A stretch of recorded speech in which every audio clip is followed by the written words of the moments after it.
Hello dear students, welcome to my channel Zia tutorial. मैं जो है बहुत सारे सवाल इससे रिलेटेड कर चुका हूँ, इस चैप्टर से रिलेटेड, जिसका नाम है linear equation in two variables. ठीक है, जो कि है क्लास 9 की किताब से, और ये है किताब एनसीईआरटी मैथमेटिक्स। इस एग्जाम्पल 6 में हमें ग्राफ बनाना है और वो इक्वेशन है x+y=7। इसको सॉल्व करने का तरीका एक बेसिक सा ये है कि सबसे पहले हम क्या करते हैं, सॉल्यूशन पता करते हैं। क्योंकि ग्राफ ड्रॉ करने का मतलब क्या है, अब ये लीनियर इक्वेशन है तो इसका जो ग्राफ आएगा वो स्ट्रेट लाइन में आएगा। ठीक है, ये तो कंफर्म है। अब बनेगा कैसे वो ग्राफ, तो हमें क्या पता है कि ये लाइन बनने वाली है, और लाइन जो होती है वो पॉइंट से लेकर बनाई जाती है। अब वो पॉइंट्स 2 हो, 4 हो, कितने भी हों। ठीक है, तो कहने का मतलब ये है कि हमें अगर 2 सॉल्यूशन मिल जाते हैं इस लाइन से रिलेटेड तो मैं लाइन बना सकता हूँ। ठीक है, इस इक्वेशन से रिलेटेड। और इक्वेशन बनाने से पहले, सॉल्यूशन पता करने से पहले मैं क्या करूँगा, ये जो भी इक्वेशन दी हुई है मैं उसको पहले ट्रांसफॉर्म करूँगा। ठीक है, किसी एक वेरिएबल के रेस्पेक्ट में। जैसे 7, ये प्लस का यहाँ जाके माइनस हो गया, तो इसका मतलब क्या है, मैंने इस इक्वेशन को y के रेस्पेक्ट में ट्रांसफॉर्म कर दिया, और मैं इसको y=7 - x भी लिख सकता था, जो कि x के रेस्पेक्ट में ट्रांसफॉर्म हो गया।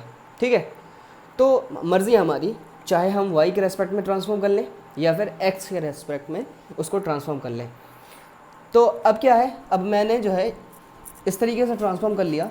अब मुझे 2 सॉल्यूशन चाहिए, तो एक बॉक्स बना लेता हूँ अपनी आसानी के लिए। ठीक है, अब मैं क्या करूँगा, y की अलग अलग वैल्यू लूँगा, और y की अलग अलग वैल्यू पुट करने पर मुझे x की वैल्यू क्या मिलती है वो पता करूँगा।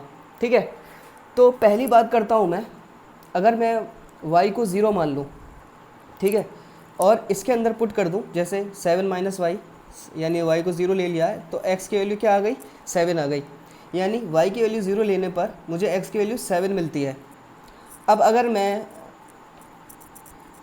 y को 7 मान लूँ तो, और इसके अंदर पुट कर दूँ इस इक्वेशन में, तो 7 - 7 = 0, तो मुझे 7 लेने पर x 0 मिलता है।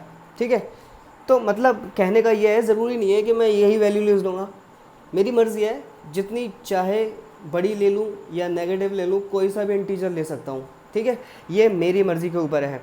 तो अब मर्ज़ी ज़रूरी नहीं है कि इतना पहाड़ जैसा नंबर ले लूँगा, 1000 2000। ठीक है, कहने का मतलब ये है भाई, अपनी आसानी भी तो देखनी है और टाइम भी देखना है। अब ये 1 नंबर का आएगा तो क्या इतना पहाड़ जैसा सवाल लेको प्लस माइनस करोगे ना, तो आप क्या करोगे, छोटे छोटे नंबर लोगे अपनी आसानी के लिए और टाइम बचाओगे। ठीक है, प्रोडक्टिव बनाओगे इस चीज़ को। तो ये मैंने बना लिया।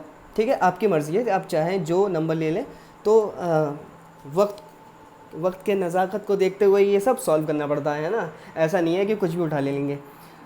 तो अभी इतना समझ में आया, इसका मतलब क्या है, सॉल्यूशन क्या आ गए मेरे पास इस इक्वेशन से रिलेटेड, 7, 0 और 0, 7। ठीक है, क्योंकि सॉल्यूशन हमेशा x, y के फॉर्म में लिखा जाता है। तो पहले x लिया फिर y, x लिया फिर y, तो 2 सॉल्यूशन आ गए। अब मैं इसको ड्रॉ कर सकता हूँ, इसका ग्राफ बना सकता हूँ। ठीक है, तो ग्राफ बना लेते हैं। तो ग्राफ बनाने के लिए क्या चाहिए हमें, मतलब कोऑर्डिनेट सिस्टम में ग्राफ बनेगा हमारा।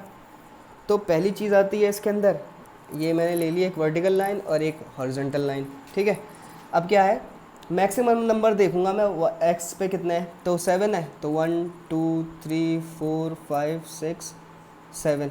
तो हमारे पास क्या होता है, सेंटीमीटर स्केल होता है, तो हमें क्या होता है, उस पर स्केल देना होता है। ठीक है, कि 1 यूनिट जो है वो हमारा किसके बराबर है, तो मैं मान लेता हूँ 1 यूनिट 1 सेंटीमीटर के बराबर है। ठीक है, ये हमारा स्केल चूज़ कर लिया हमने, यानी 1 सेंटीमीटर 1 यूनिट के बराबर है। तो ये मैं नंबर पुट कर दूँगा।